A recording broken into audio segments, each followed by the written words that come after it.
Hello, beautiful people. It's your boy back with episode 13 of Another Job Bites the Dust. This week's guest is George Bowers, a very good friend of mine, former classmate, a colleague on occasion. So, yeah, this was a pretty good, fun conversation. He is originally born and partially raised in Bulgaria. So we got into that, spending his childhood sort of split between Scotland and Bulgaria, going back and forth. We discussed his pretty wholesome journey into acting. Lovely little family tale of support there. And how much he loves Sean Penn's work. So yeah, there's a bit of everything. I hope you enjoyed the episode. And as always, viewers' discretion is advised. See you in the next one. All right. Well, hello, George. Look at me sitting on Santa's lap. What's up? You doing all right? Oh, straight to business. Right. Well, first and foremost, you're an actor. I'm an actor, yep. A writer. Of mysterious projects that without name. This man is very mysterious. I'm not a writer. You're not a writer? No, I wouldn't call myself a writer. But you have, okay, so you dabble in the art. I have written a short film, okay. Yeah, we don't know anything about it. This man is a lot like his heroes, Very mysterious. He's like Marlon Brando. Just going to release like a journal at the end of his life. Yeah, I just like keeping it, secret because I really like the idea for the film and it's quite original and it's quite a good idea, so I don't want anyone to, I don't want to spread. Right. Okay. So you want it to come out and just be the out, baby walks on its own for the first time. It'll come out when you all watch it, in the cinema. Good. Let's start with the basics, right? So your name is George Bowers. We're using the made-up names now. We're using the stage names. We're like the Avengers. Yeah. I love it. Actors get to make up their own names. It's George brilliant. Bowers, my stage name. Yep. George Bowers. We're gonna stick with that. Yeah. Yeah. Go for it. Yep. Cool. And you are, as I mentioned, an actor, writer.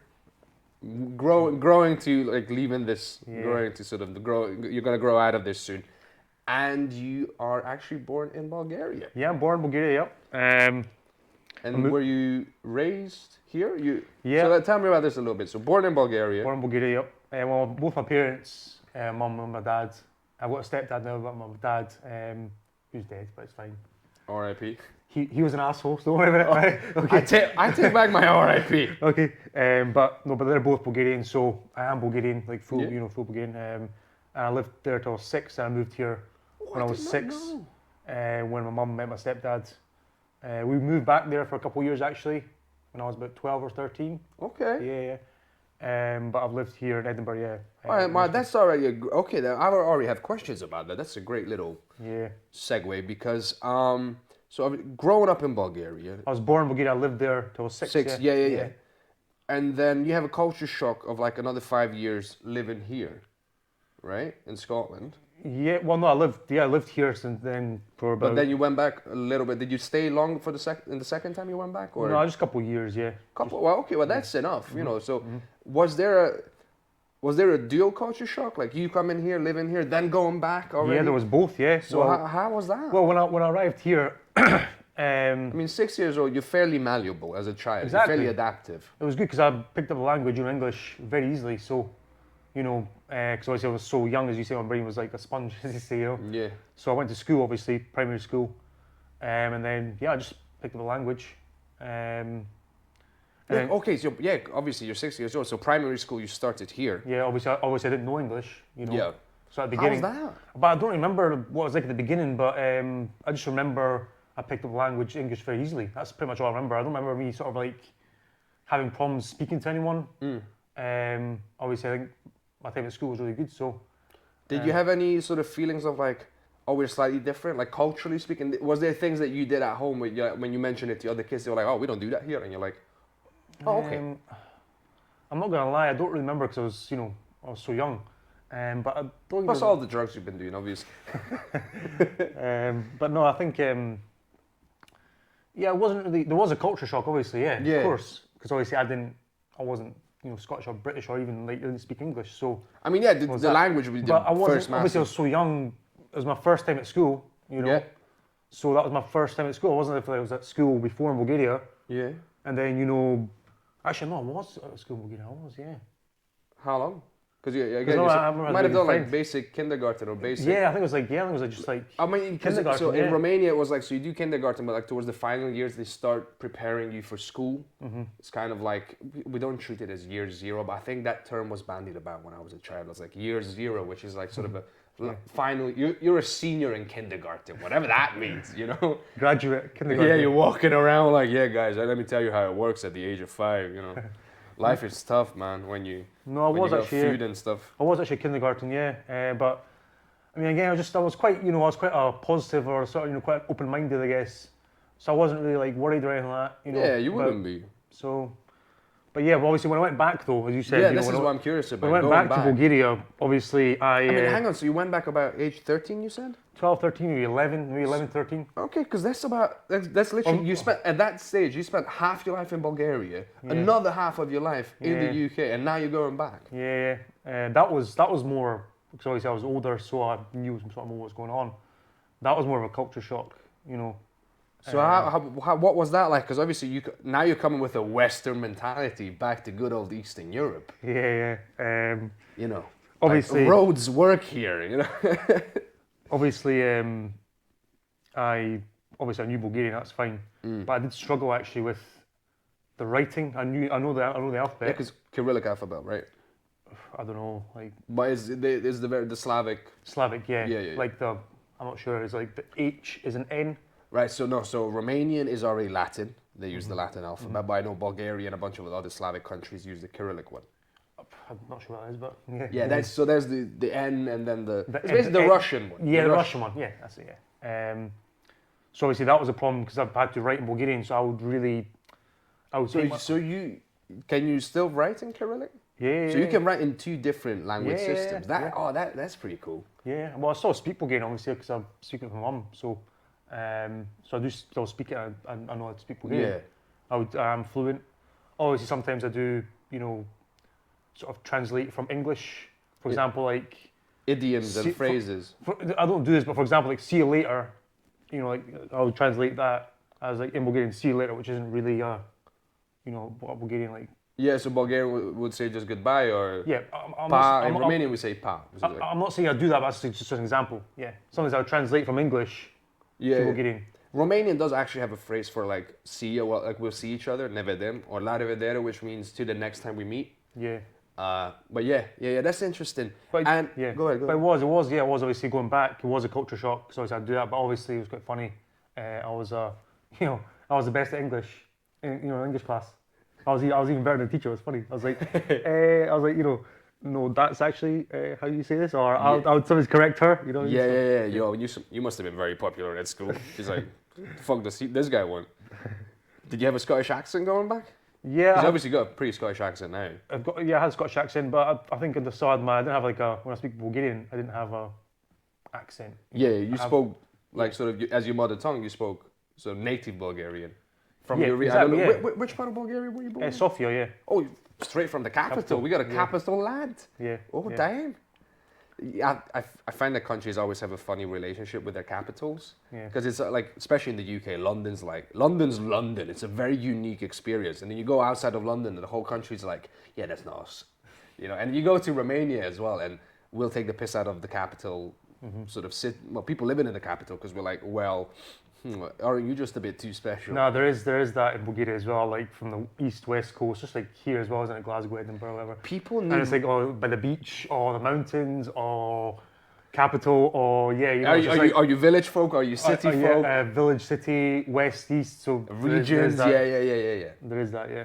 Yeah, and then let's not get lost in like religion and then ethnic groups. People come up with, they need a reason, or they need to come up with a reason to have something to like differentiate you by, or just hate you sometimes. Well, it's like, so they come up with something. I think that joke I like that by, I think it's like Jason Manford or something. It's quite a funny one. It's like, let's say East hates West, Glasgow hates Edinburgh, right? Edinburgh hates Scotland, let's say Newcastle hates Liverpool, Liverpool hates London, Scotland hates England, England hates Wales, the UK hates Europe. It's like the only time humanity unite is when aliens arrive, and we're all just like, we're humans, so we're against it. Fuck the aliens, yeah. I mean, that's pretty much the the whole synopsis, spoilers of Watchmen. Yeah, I suppose, At yeah. the end, he's like, I'm going to unite humanity against Yeah, this massive yeah, foreign crisis. Yeah, Dr. Manhattan. Like That's alien, right. not even foreign, alien crisis. that's right. Yeah, okay, so, I mean, I gotta know, like, the first question is about the writing. I'm gonna have to edit that, because that went straight into the mic. But, Smoker's cough. so you write in both languages. Is there any difference? Because like speaking a different language, like meant because I don't write in another language. Speaking in a different language, sorry, I do write in another language, but not in a different system, like not a different alphabet. So speaking another language is kind of like you pick it up. You know, you hear the words, you associate them with the with the concepts, whatever. It works. But writing, is that more of a mindfuck? Learning like different alphabet because like we already have like our sounds are associated with the letters that we use. Is that a bit more of a mindfuck? Because it just goes one step further. Instead of words and thoughts, you're using sounds and, scribbles. Well, I'm trying to think right now, if I was to write out like a sentence Bulgarian, how would it go? Yeah, as I say, it's left to right, yeah. Bulgarian's yeah, like left, the right, same as yeah, Latin. left, right, yeah. Yeah, it just takes me longer, and I do know all the letters of the alphabet. Yeah. For example, we have but sometimes we have it's quite funny, I, letter I. Yeah. It's like a similar sound. I'm not sure if it's like the same letter, but we have like two versions of that. So there's like an I, and that's the one thing is, I don't really know the difference between the two. So there's one example, Yeah, we in Hungarian we have two different letters for the sound.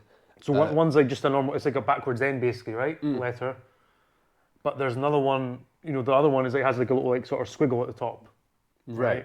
So I wouldn't know which one to use in which context. I would just use the normal one pretty much all the time. So because you speak it, that's how you hear it, that's how you write it down. I think sometimes you use the other one when it's like, for example, you have two of those in a row, or let's say, I'm just guessing, but let's say after a vowel, right, you have that one. But yeah. Fair enough. So I was going to say in Hungarian we have two different letters for the sound J. So Y, that's the sound, which in British would be J, right? We have two different letters for it. One of them is LY, and then there's a whole thing where you have to learn which one goes in what word, and there's not like a specific rule. It's just that's how the language evolved, and we just kept it, and it's kind of fun. It is a bit weird, but once you get the hang of it, you're okay. So can you write in? You're saying you can write, but not in the.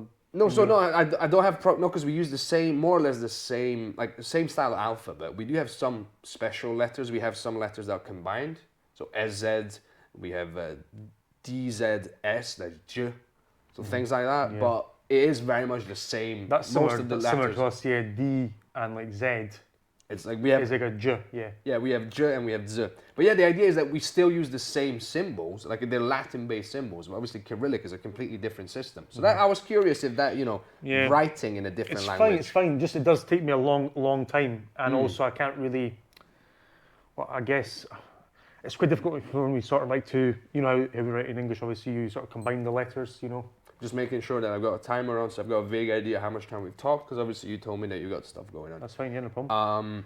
Yeah, so obviously it's quite difficult for me to sometimes connect the letters. So I basically sometimes write in like block capitals. Right. Yeah. Okay. Yeah. And then you've got cursive writing, which is again a whole different thing. Cool. Okay, well I'm learning some stuff. Let's get back to Bulgaria. So I want to hear about, the cultural stuff, obviously. So what stands out to you, having basically spent significant parts of your childhood in both cultures, as differences, things that are similar? Like what? Let's start with the basic question. What's the biggest sort of misconception people might have about Bulgaria? Let's start with that. That's a good question. Anything that you're like, that's not how we are, but that's how we're perceived.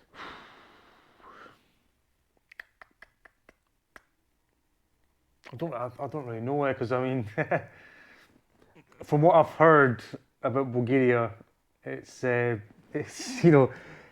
it's fairly accurate. I'm not gonna lie, right?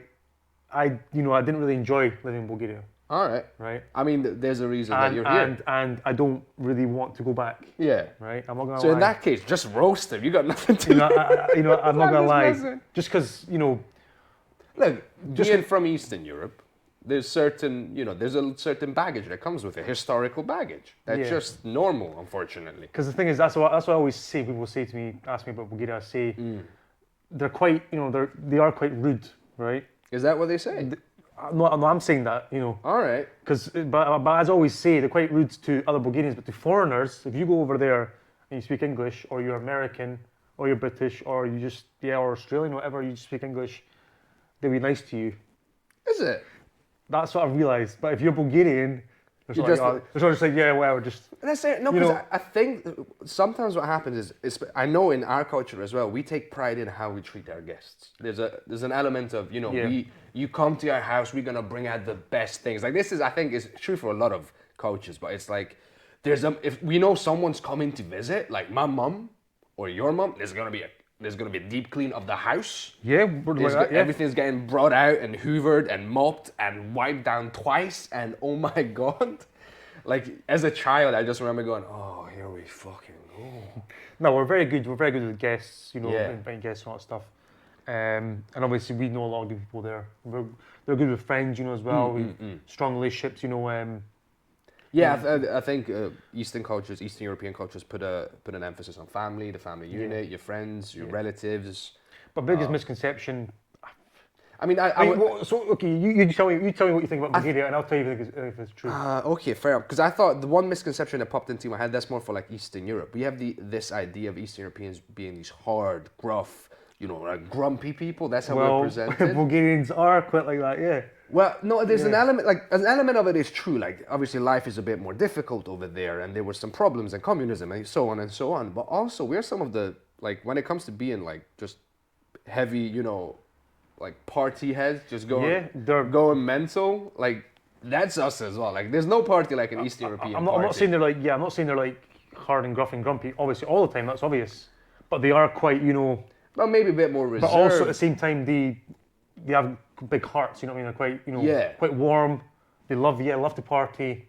They're really good at having fun. They're very funny. Just big hearts. But at the same time, they are quite miserable. They can be quite miserable sometimes. I'm talking about Bulgarians. I don't know about other people. It's like, listen, when you live in a system that you feel doesn't work for you, you're obviously pissed off about that. When you're facing problems left and right, that you're aware that maybe some parts of the world don't have to face, you're obviously gonna be a bit pissed off about that. Yeah. And you can deal with it. At the end of the day, this is for better or worse, this is my country and I love it. Yeah. And this is my culture. Well, they're very proud of their country. Yeah, just like in Scotland as well, people are very proud of it. Yeah. But there's gonna be it's gotta show that you're not completely happy with the way life goes. Yeah. And I think that's the grumpy element of it. Mm-hmm. But at the same time, we're very much people. We have the same needs and wants and desires. We love a good joke. We love a good party. We'll go like with the right drinks in front of us. Let's go. Yeah. I think is it not the Bulgarian thing? They tie the tie around your head. Is that not a thing? No. Is it not like I know it's a Balkan thing. You wear the tie on your head and you go ah. No, I don't know, man. Maybe it is. Fair enough. I've never done that. I've never seen it, but I'm trying to think if I have heard any. What do I know of Bulgarians? This is I don't know a lot about Bulgaria. Yeah, right. That's why I'm curious. It's just we're right next to you. We're neighbors. Yeah. I mean, I've not been there in about 10 years. But I mean, back then when I was there, let's say 2012, 2013, right, or whatever it is. They still have people in the middle of the street, in the capital, in the centre, horse and cart. Yeah.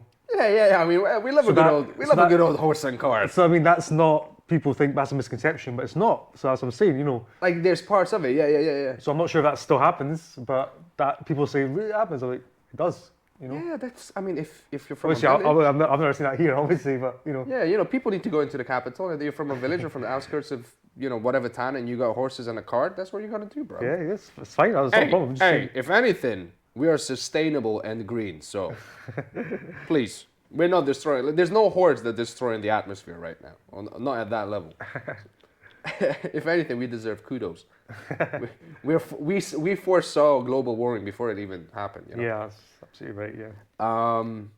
Okay, so obviously you made the trip here with with your mum, and then you came back again to the UK.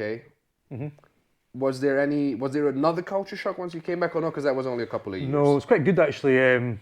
When I was over there, because obviously I came here when I was 6, went to school, then went to like a different school, which is sort of primary and secondary. But I started there, I think just at the end of primary or maybe beginning of senior school, you know. And so obviously I was there for like 2-3 years, then I went back to Bulgaria. And then when I would come over here, it's quite a fun little thing. When I would come back here sometimes for like a holiday or something, right? I would go to my school, which is like literally a 5-minute walk from my house. And I would like just like sort of sit in the classes and see my pals and stuff. So that was really good.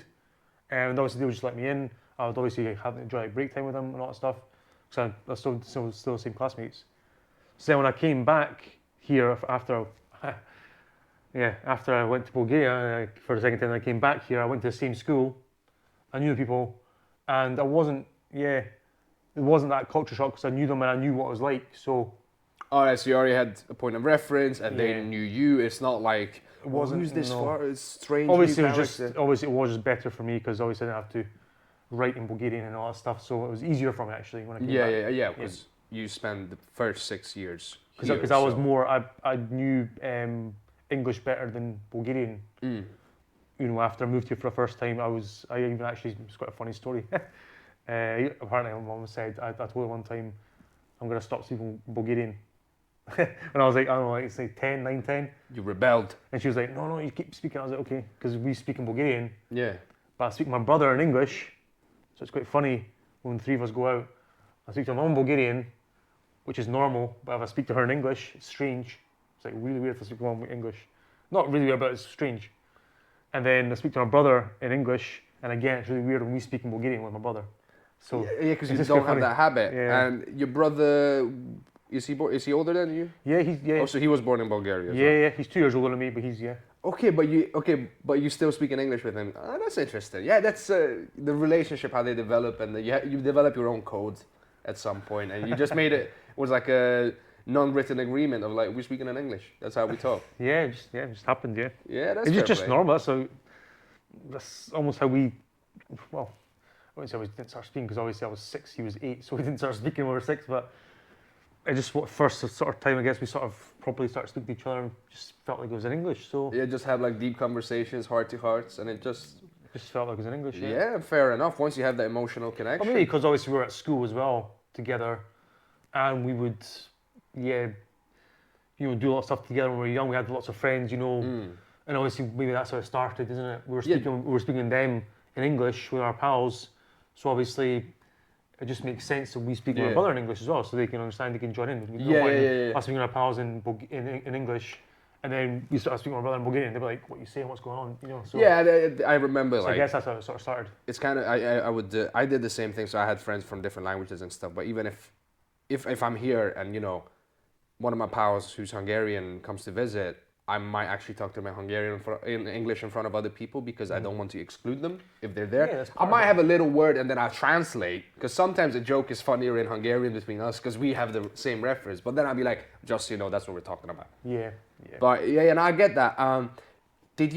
Is there a Bulgarian community here? Did you find one growing up, or did you just went all in? No. Scottish through and through, Braveheart, Blueface, let's go. There's actually a Bulgarian shop. Right? Yeah, in Edinburgh. Yeah. Because we really like the food because I'm sure you know. Oh, they will. Eastern European foods. Amazing. Brilliant. Love the UK, the food, bit of work. Yeah. It's a work in progress. Like fish and chips but I love haggis. I love haggis. Love smoked salmon. Well, I think what they do English to breakfast, fish, great. What they do to fish here is mwah. For me, I stand by it. Some of the other thing, work in progress. Yeah. Keep it up. But so we've got there's a Bulgarian shop here. It's called Balkan Foods. Yeah. But it's, obviously I recognise the products. It is from Bulgaria. People who work there are Bulgarian. Yeah. So I guess we have that because obviously when I go there. But growing up, there was no like Bulgarian community or Bulgarian friends, kids that you could hang out with. No. My mum, sometimes our friends would come over. Sometimes sometimes some of my friends would come over. But I've never had like I don't have, for example, let's say I don't have any Bulgarian friends here. I've got Bulgarian friends back in Bulgaria, obviously from school, from before, but I don't have any, I don't meet any Bulgarians here, let's say. Yeah. It's just, I was thinking, is it like a big community? But No. I mean, there's a shop, so there's a big enough community that they can sell their products, and there's an interest. But it's not like you wouldn't think like they're not represented like locally at a. I'm sure there is a community because there's. I mean, that's what I always say. I see Bulgarians everywhere. Okay. I mean, I think I even met when I went to New York for a holiday. I met a Bulgarian there. Okay. When I went to Well, that's Glasgow, New York. I've seen Bulgarians here. I've seen Bulgaria. I think Glasgow might have. Yeah, Glasgow definitely has an East European. Yeah, because it was quite funny one population. time when I was in Glasgow. One of my pals who came over, we went to Glasgow because just so you can see it.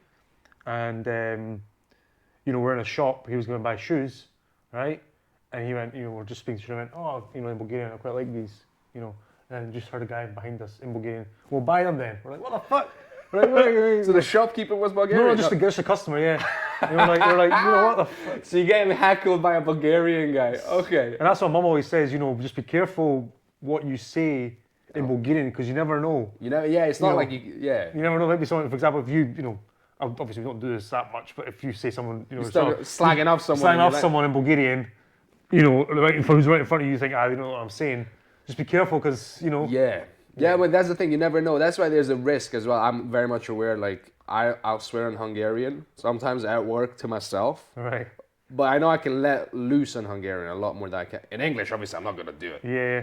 But I'm also like, you're always dancing a little bit, but you're playing with fire because it only takes one family to go. Just that look when you say something horrific in Hungarian and someone goes. Like, a wee family with little 2-year-old, 3-year-old. Yeah. He was like, and then it's like, what did you say? Also, like Hungarian swear phrases and words are pretty brutal. Like we go straight for your mum. Your mum did this. Your mum does that. We do that. It's always about mum. I'm curious, like what Bulgarian? No, it's always like that's what one of my brother's friends from school said. In Bulgaria, he said, "Why is it always the mum? Why are you always like?"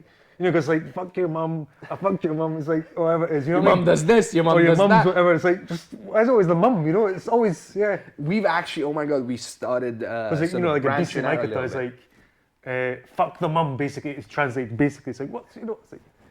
Yeah. We have the same phrase in Hungarian. I just realized. I'm thinking we have actually recently, become a bit more equalitarian on both sides, a bit more equal, a bit more fair. We started slagging off your dad as well, but it's still not the go-to. I think it's because we don't use it that often. When someone goes for your dad, it feels more personal. Because the other one is like, well, anyone can, your mum this, your mum that. That's like. That sounds very bad, but I know what you mean. Yeah, but when you go for my dad, I'm like, whoa, hang on. You're serious here. You're going for my dad. These are fighting words now. Yeah. That's just East European swear words for you. Okay, so you sort of finessed yourself quite easily into the culture. You just fit in. Did you feel, I mean, obviously as a child, you probably felt the need to fit in. Yeah, you wanted to have your own group and stuff. Interesting, you mentioned at some point you were like ready to give up Bulgarian. Yeah. Are you happy that you kept it now? Or? Yeah, of course, yeah. Did you develop your own personal relationship with your culture? Yeah, of course, yeah. I mean, I still speak with my mum Bulgarian, and then when her friends who still come over here for a wee holiday, when I speak to them, the last few times it's happened, they've come over like, I'm surprised how good your Bulgarian is, which is for me like a bit strange. Because for me, it's normal, but it's like a comment. They always say that. I'm surprised how good your Bulgarian is. Yeah, that's the classic when somebody from the UK tells me, "Oh, your English is very good," and I'm like. On the one hand, I'm like, fair enough, because I know plenty of East Europeans. I've got friends, and I hear their accents, and they're thick East European accents. So when they say your English is very good, they're just noticing that they mean someone from Eastern Europe. It doesn't fit what they had in their mind previously. They just know it's not your first language. Yeah. But it's funny that you get that in Bulgarian from like your mom's house. It's like, oh, you're not bad. Your Bulgarian is not very bad. Yes. Yeah. You get it from both fronts. Yeah. And that's interesting. Yeah, I didn't consider that. But yeah, I still obviously. As you're saying, I'm happy I still speak it. Yeah, I do, because I actually I sent a self-tape off, like an audition, which was for Bulgarian speakers. So I was like, See, that's the thing. So it's like a skill, isn't it? Because you never know. Yeah, and that is the funny thing that we do, as I think many people, is that at an early age we try to shed everything of ours and fit in. We try to blend in as much as we can. Yeah. But at some point, you start finding the way back to yourself and your interests and your culture. And the things that, add to your life that are different, and you start appreciating them more. Yeah. And at some point you're like, well, it's actually, this is a strength. I've got, you know. Yeah, no, it's a good, as I say, it's like a skill, and yeah, I'm happy I kept it up. I don't know why I said to my mom, I'm going to stop. I don't know, I was a kid, so, you know, I was probably 8 years old at the time, so it's like, Yeah, no. Like, I didn't know what I was doing, you know. yeah, we get like little outbursts when we're children. Oh, I'm like the classic is, I'm going away, I'm leaving, Yeah. I'm running away. And Well, then, I've got a niece now who's like going to be 3 soon, you know, in, let's say, November. And, you know, yeah, just like that, she's like, I'm never, because she calls her mum Babo, which means, you know, granny. That's Bulgarian. And she's like, you know, she just went, because her mum said something, she didn't even do anything, she said something funny. And she went, I'm never speaking to Babo again. And she walked away like that. You know, I was like, well, stuff okay, like yeah. that. So it's like, I've got a feeling that's not going to last forever. no, she's nice. Forever's a She different... moved on from it like 10 seconds later. So. Yeah, like forever is a very, it means something very different when you're a child. yeah.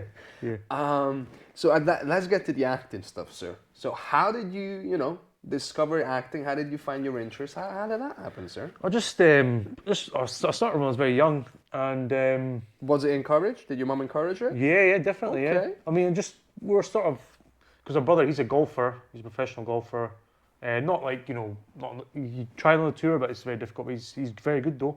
But he, for example, he wanted to become a golfer because he came over here. Obviously, you know Scotland and golf, you know. He started watching Well, golf. it comes from here, so yes. Yeah, he started watching golf. He started practicing it. I've started practicing as well. But he loved it, and he went, "I want to do this." And your mum was like, she Yeah, encouraged it. yeah. That's pretty cool. And obviously, I just came over here. I just really enjoyed films. Yeah. And then I started doing some classes. Loved the classes. But just was really there enjoyed it. something that you had like? Was there a moment in childhood where like, oh, I want to try that, or did you just felt like, oh yeah, I mean, obviously, just like my neighbour's daughter, she was probably about the same age when I started acting. And for example, they give her a lot of activities. So she does drama. She really enjoys it. She does I think she sings. She maybe learns, you know, like instruments. She does sports. And they're just trying to figure out what she really likes. yeah, And I was quite similar. I done a lot of sports. I done like a lot of stuff. Boxing. Yeah, boxing. I started later on boxing, but I done like, you know, football, whatever. Sports. I done drama, all that stuff. And we started different activities. And acting was the one that I really enjoyed, so we just decided to pursue that. Yeah. and your mum full on just got behind you. It was like, go. Yeah. And Cool. she actually really sort of gave me lots of good stuff to watch. You know. Nice. I mean, I watched like. Oh, I'm loving this. She went, okay, this is what you want to do, we're on board. Yeah. Like she wasn't like, well, go do some programming. Well, I mean, I watched like, you know, Butch Cassidy and His Kid, for example, when I was like 8 or something like that. You know. I mean, I watched like Predator when I was like 11. You know, because it was quite, you know. They were quite open. It's like, as an 18, it's like, I just fucking just watch it, you know. So I watched quite a lot of films, and they sort of gave me like, you know, watch this film. This is a really good film. This is a really good actor. This is a really good. So they sort of, you know, taught me quite a lot, I guess, about about. Well, I'm just loving this, you know, the idea of a supportive parent. It's like, Yeah, you know what, if that's what you're about, they definitely encouraged then, it. Yeah. you know, don't Yeah. half-ass it, but go for it. Yeah, That's definitely good. encouraged That's it. Yeah. great. I mean, obviously we know how difficult it is. Yeah, so yes, we know. we know how difficult know. it is. Yeah. So Okay. So you just sort of naturally find your way into it. and I started when I was about 6. I done a lot of classes. Really enjoyed it. I remember one class I had. It was like I was an archaeologist, and I was like I just enjoyed, you know, being. I felt like I was acting as an archaeologist, like digging up a wee like fossil, and I felt like, you know, I felt like I was an archaeologist. Like you actually, yeah. There's You know? something that happens when you're doing it for real, and you get lost and in I the thought story. that's acting. I'm like, oh, you get to be, you know, different people, you know, in this one job. Yeah, So if yeah. you're playing a policeman, I'm a policeman, you know. So Yeah, that is. It's. I had this chat a couple episodes back with Francis Bird. I've more indirectly, yeah. Right. Yes. So we were just saying it's it's probably the best virtual reality that you can have because it Yeah. involves your senses and everything. And that's one of the reasons why I want to do it, is because it's like, oh, what do you want to be? You know, some people say fireman, but I said I can still be a fireman if I'm an actor because I can play a fireman. Yeah. I You can know? have the experience, the sensory experience of a fireman, Exactly. very close to what it would be like. So it's almost like I can have lots of different jobs as an actor as opposed to just being a fireman or a doctor. I can play a doctor. And then you come into the business and you find out that the number one job you're gonna have is unemployed. Yes, yeah. A lot of that, yeah. But listen, that's where you start creating your own stuff, building your audience, and so on. Yeah. Nice. Okay. I mean, that's That's a nice little wholesome story of just finding your way into the arts. And at any moment, do you have any doubts? I'm not sure if this is for me or were I think, yeah, actually, because I started doing classes and all that stuff when I was very young, even before school. Then also I started school, so I basically stopped because I know people can do it. I've seen people, who are still at school. also active. Who also act. I'm like, I couldn't do that at the time. So after I finished school, I went to college, started studying. And actually, in college, did you study acting or? yeah. All right, yeah. so you finished school. Straight after school, I went, right, I'm going to start properly now with acting. So I started studying. And actually what happened was quite a funny one. At the beginning, I was it was quite a difficult time for me. Studying for the first time, studying acting properly. Yeah. Before I was just doing workshops. I even did like plays and stuff when I was a kid, before school. So I done plays and all that stuff. It was great. A lot of zigzag boing. Yeah. A lot of that. Yeah. So when I first started properly studying, right, obviously I read Stanislavski and all that, and I was like, For those that don't know, that's naturalistic acting. That's basically the genesis of modern acting technique. We're not doing poses and shit. We're actually trying to be real people. Exactly. And what I realized was, so as I say, I sort of struggled at the beginning, just obviously also because as new people, when I was a bit, quite nervous and stuff. I made a lot of pals later on, but obviously, it was quite difficult to sort of fit in with someone. But the main problem was that I sort of realized that acting's a lot about, it's all like a lot made up. See, I thought acting was all real. I thought it was all like real, right? And I realized, shit, it's a lot about imagination. Well, you have to imagine this stuff. And I was like, I'm not sure if I want to do that. I want to be real. I want to, like, for example, we obviously watch a lot of films. Oh, I'm a cowboy in a desert. Well, I want to go to a desert, have a horse, be real. You fell in love with the method stuff a little bit. I don't know if it was, maybe it was, but then I realised, it's a lot about imagination. So that sort of put me off, but then I got into it and now I realise imagination's, Well, imagination is the next best thing. To me, it's one of the most important things, for acting. 100%. There's no acting without imagination at all. Yeah. So it was difficult then, but then I got into it, made a lot of pals and all that stuff, so yeah. Nice. And now you've got a show in the Fringe. Yeah. I mean, this is going to come out a month after it, so Oh, okay. You can mention it. So I'll watch it after and be like, I remember that. Yeah, but I remember that show. Yeah, it's called Past Life. It's last week, 22nd, 27th of August. I'm going to promote it now, after this, so, before it airs, so people can actually, know of you and maybe see you. 4 o'clock start time, which is a good time. Oh yeah, that's a solid slot. Yeah. Okay. Has there been, obviously, we've discussed sort of the Bulgarian culture a little bit. As an actor, has that ever come up for you, just having that background? Have you ever had any conversations, casting types? Did it ever come up for you?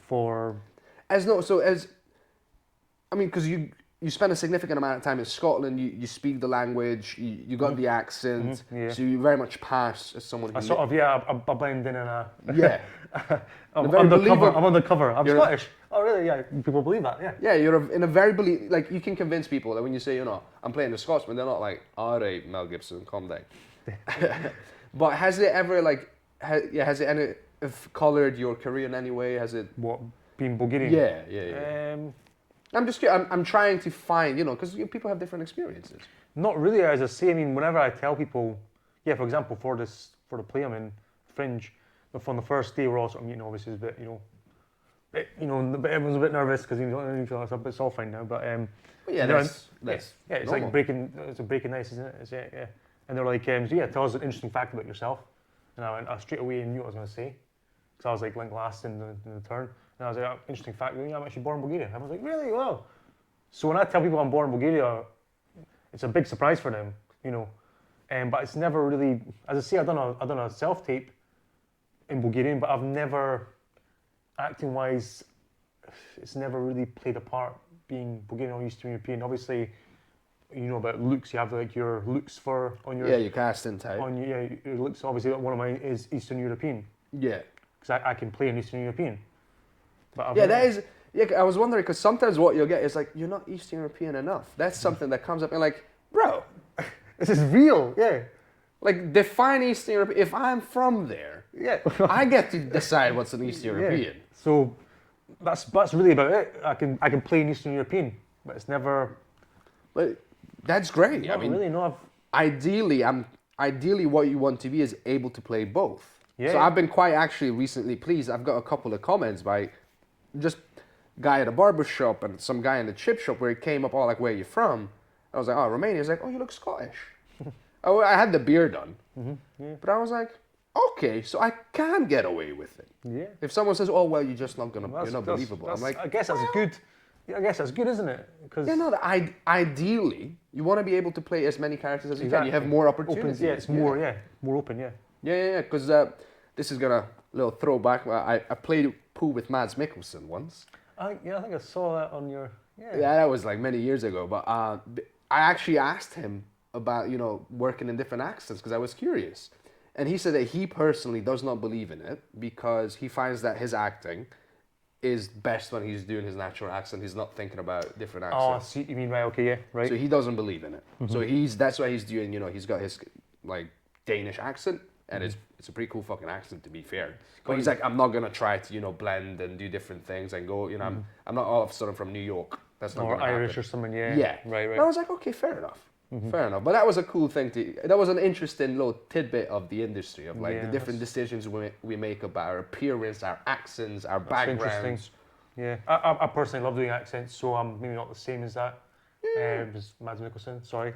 No, that's. But I'm not gonna argue personally, with the guy. I like doing accents, so yeah. Anyway, he's Mads fucking Mikkelsen. If that's how he wants to go, it's been working out for him, great, So am I gonna say no? Stop making money in this industry. Stop, getting bloody awards, bloody nominations, all that stuff. Just imagine Mads Mikkelsen with a thick Scottish accent. Nah, like. I don't want to. At this stage, it would be a bit of a mind fuck. Braveheart 2. He's like, he comes back to life. Yeah. Yes. It's Mads Mikkelsen. Yeah. Oh God. Yeah, because they had to fire Mel Gibson and they recast Mads Mikkelsen. Sorry, that's a little Johnny Depp joke in there. I'm sorry. Okay, so that you've been navigating the space. Actually, in that case, I just want to hear how you've been finding the scene, the local scene. Then, if Bulgaria never really played a part, then I just want to hear your personal experience of navigating it. How has it been for you? What do you mean here? Yeah, the acting scene here. How things been going? Yeah. Any thoughts? Anything you've noticed interesting?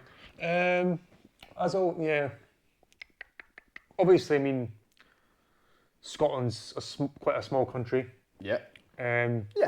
So we got more people in Romania than we do in Scotland. Everyone knows this. As I always say, there's more happening in London. That's obvious. Yeah. And in England, because obviously it's bigger, isn't it? Yeah. I mean, there's what is it? I think the population of Scotland's 5 million, I think. 5 to 6, yeah, something. And the population of London is like 8 million. So that's a good example, isn't it? So, but I always say that there's more happening in London, all that stuff in England. Well, let's say London, but it's sort of harder to get a job. I think because there's more competition. More competition, more jobs. It's easier to get lost in the shuffle. Also, there's a lot of. I'm finding with acting that there's a significant role played by your traction. Let's say your following, and I'm not saying numbers of followers, but just getting a buzz about your name. Yeah, and also who you know and all that stuff, who you meet, who you work with. Yeah, it might be easier to do outside of London than it is in London. And that's what I was going to say. That I find that it's there's like let's say less going on here. Right, but it's easier to be working to get jobs and stuff. That's what I think. So, just because there's less people, all that stuff. We're all good. I've got an idea what's going on. Yeah. So, but I mean, I really enjoy it. It's great. I mean, I've worked with a lot of great people. I mean, you've actually worked with Alessio Avizano.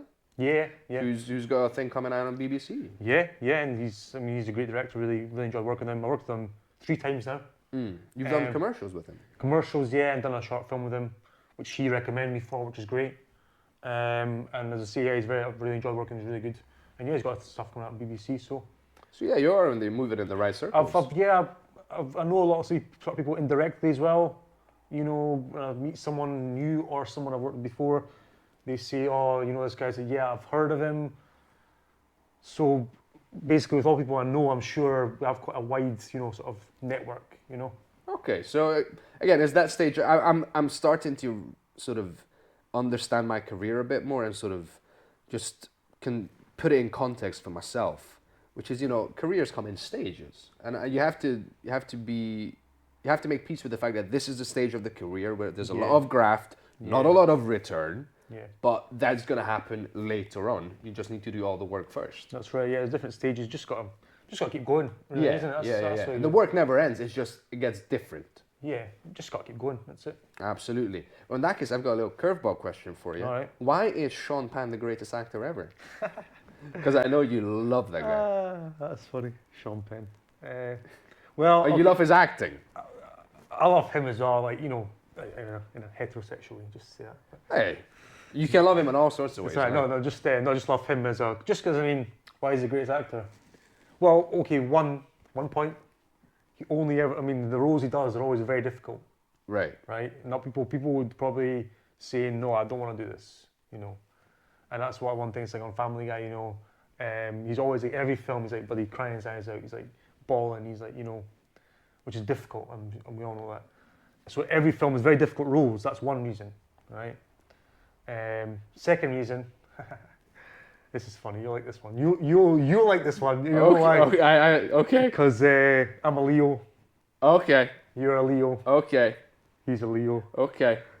So star signs. We got to stick together. We're going to star signs. Together. Is that what's happening right now, George? But also just he's very, and that's one other reason. Because he's a Leo like me. Right, So okay. I'm, you know, Hear me roar. standing by Roar. my team. That's someone coming in. That's my and also he's very clever, you know, a very he did intelligent go man, to Ukraine. and yeah, he's very and he's Involved. seems like a very genuine sort of like a nice person, you know. Yeah, I mean, he tried to interview Al Chapo, or he did interview I mean, Al Chapo. I know he's a bit controversial. I know he's a bit wild sometimes, for example, right? I think the drugs will do that to you. But I've seen it like I don't know, maybe he hit Madonna or something. They were married. I don't know. I'm just guessing here. I know they had a very turbulent, you know, relationship. But I know he's very wild, but he's, you know, very clever. And as an actor, he's, for me, So you appreciate the work he's been doing, is what you're I saying. appreciate the work, and I think he is one of the best. Just his style. I just wanted to see you geek out a little bit, because I know you're into his work and stuff. Follow him on Instagram. I've tagged him sometimes. Hopefully one day. I mentioned him on Twitter as well. He's on Twitter, so I was like, "Come on, Sean, like it. Give me a real response. Give us a little bit of validation. Come on, Sean. And if I get a response from him, that'll be my fucking. You're gonna frame that. That's going up on the wall. That'll be a week made. I'll be like, that's it. Nice. Let me see. We've discussed your acting. Is there any other art forms that you're trying out besides a bit of writing? Have you ever considered doing a bit of stand-up, bit of comedy? I'm pretty funny, as I'm sure you know. Yeah. I'm not just, you know. Not just a pretty face. I'm not just like, you know, what is it, toot my own horn or what it is, but, you know, I'm pretty funny. We told a lot of times you're very funny, right? So I wouldn't want to do stand-up though, because it's for me it'd be too difficult constantly having to like make material, you know. Because you know it's all by yourself, isn't it? Unless you have like someone that writes stuff for you, that'd be great. But It's by yourself, but it's not all about you. You can make a whole show about you, I guess. I'm not saying it's all about you. I'm just saying that you do it all yourself. You know, there's no one that says, "I'll tell this joke." You don't have like a double act. You know, you don't have like a wee. You can have a double act. Yeah, you can have a double act. I mean, when you're on stage, just you, isn't it? It's all your material. Yeah, stand-up you know? specifically. Yeah. So I probably couldn't ever. I think comedians, one of the more annoying things that comedians do, and I've done it on occasion, I would put my hand up and I try not to, is when another comedian goes, oh, try this joke. And it's not, I wouldn't understand that. I mean, it can be annoying, it can not, depending on who's it coming from. You know, it's like going to the gym and getting unsolicited advice from some random bro who sees you doing your thing. He's like, bro, no, what you gotta do is, this is what you gotta do. Yeah. That is like, fuck off. Nah, yeah. Like, ask me if I want to hear your opinion first. No disrespect. I ask you as well if you want to hear my input. But, yeah, that is, is very much a soul thing, because it's your baby very much so. And you know, you invest in that emotionally and you take pride in your work, hopefully. You know, there's not many comedians that go, I made some jokes, it's shit, hi guys, this is it, I go now. You know, like, there's an emotional investment, so I think people, they're a bit protective of their own stuff. Mm-hmm. I can play piano, I can play guitar. I probably, you know, if someone says I'll play guitar right now, I probably couldn't because I've not got a callus anymore, so I'll probably be, probably cut my finger or get a huge blister, so I could play for like 10 seconds, but then my fingers would be bleeding. Just enough to get that shot, you know, is this what you want, Steven Spielberg? So I can play piano as well, but that's what I always say. It's quite a strange one. I think I was saying that to someone recently. is that I find it quite difficult to play in public, like music. I don't know why. It's weird. Like, But just you're like- okay with acting, obviously. That's obvious. Yeah, it's great. That's fine. But it's like when I play music in front of people, I always get really nervous, and it's like I find it difficult.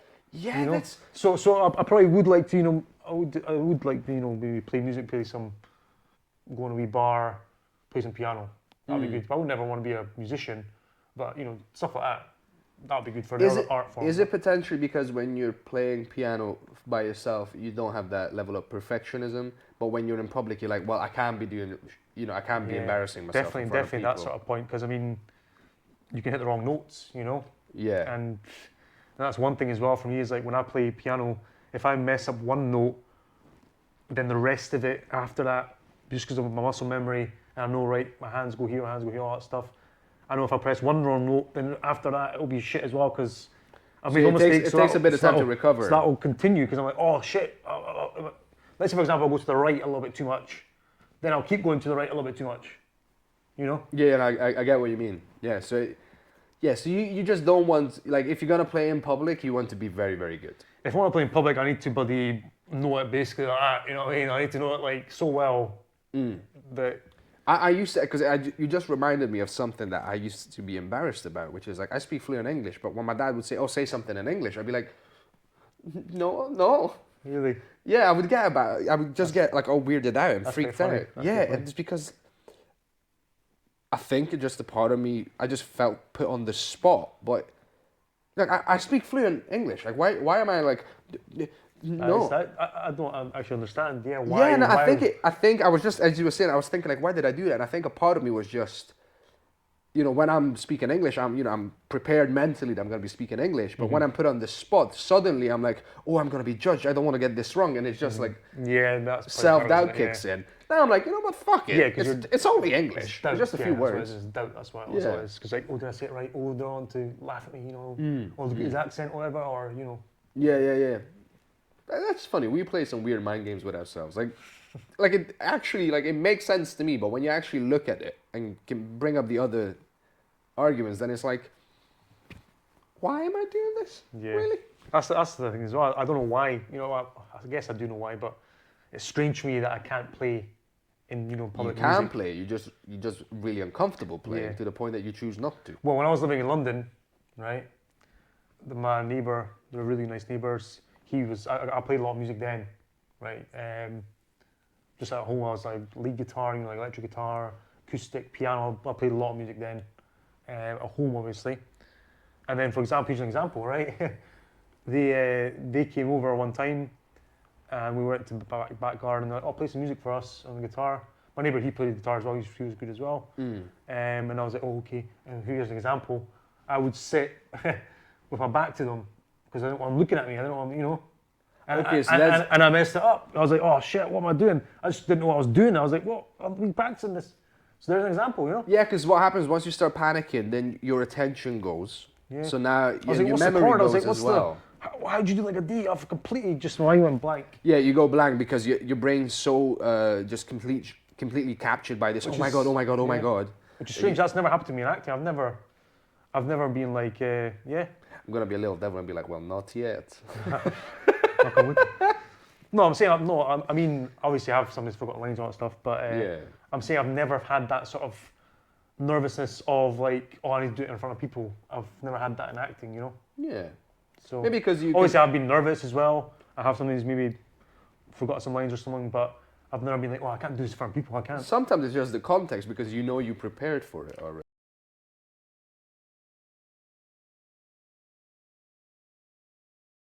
My other question is food related. Okay. Which is obviously your mom's Bulgarian, so I'm guessing you've tasted a lot of Bulgarian cooking. I've made Bulgarian cooking as well. Well, good. Yeah. This is the ideal topic for you, George. Okay. Which is, what's the Bulgarian dish or dishes, if there's more than one, there's probably more than one, that you miss, you make, you love, that people in the UK should know about? Yeah, there's one. Specifically. You'll know it, because I had it in Turgamurish, so. Okay. Tripe soup. Tripe soup. Yeah, oh, it's like the chorba thing. That's it. Yeah. Okay, yeah, explain that just a So little bit. basically tripe, I think it's like pig's stomach. I know, delicious already, isn't it? And yeah, it's just Oh yeah, chorba de burta, yeah. yeah. It's coming back. I just I actually With the sour cream yeah or we with the chilies? we put it with like milk or cream, like double cream whatever it is. Yeah, and then red pepper. Yeah. Yeah, but yeah, I made it here one time actually, because one of my mum's friends, she's my friend as well because I've known her for a long time. She's obviously quite old, but she's mum's friend, but our friend. She makes it very well. So I asked her, how do you make it? It's very simple, very simple. But I made it here one time, just once, so I just keep saying to her, Mum, I need to make it again because I fucking love it. So yeah, basically like pig stomachs, like milk, always a bit of water, and then like red pepper oil. But there's a wee great little thing as well. It's like vinegar and garlic in a tiny little like. Make sure, yeah. Yeah, we have the crushers, yeah. Exactly, yeah, sort of like that sort of type of garlic. And then you put that in as well, and that's so I might even tell Mum when she comes back. I might even tell her, right, we're making this. You tempted me. I need to make this again. But that's my favourite, without a doubt. But there's lots of different dishes. But I mean that's any Bulgarian desserts that we should be aware of? I'm not really like a big sweet. I'm not a big dessert guy. Okay. No. Any desserts? There's like a. Yeah. I mean, it's not really like a Bulgarian thing, but it's just basically like it's almost like a cake type thing. How do you describe it? Well, preferably in English. Yeah, it's almost like it's like a sponge type thing, but it's just very simple. Yeah, because actually there was one of my dad's friends or a family friend. She would make this, but she would make it in the shape of a lamb. A lamb? Yeah. So imagine like a cake, right? It's like a little lamb. Shape of a lamb, and it's just like yeah. So that's I don't know what it's called. It's called keks. Keks. So I don't know. Is that biscuits? No. Okay. No. It's like a Hungarian keks is biscuits. They have it here. You know that sort of how can I describe it? Oh, it's coming to me now. Pichkota. Fuck. Never mind. Yeah. That's okay. We'll cut this in next time. It's basically just like a cake, but it's not a cake. It's like tiramisu. No, it's sort of soft, and you can sort of tear it off with your hands. There's no icing, Oh. Okay, well. Now I'm just thinking of all the things I can tear with my hands and are delicious. So now I'm hungry. But I think we've answered that question as much as we can. Yeah. Well, fucking good to meet you, George. Finally, yeah, Mr. George Bowers. George Bowers, thank you. Actor at your service. That's right. Hire him now. Thanks a lot. Cheers, buddy.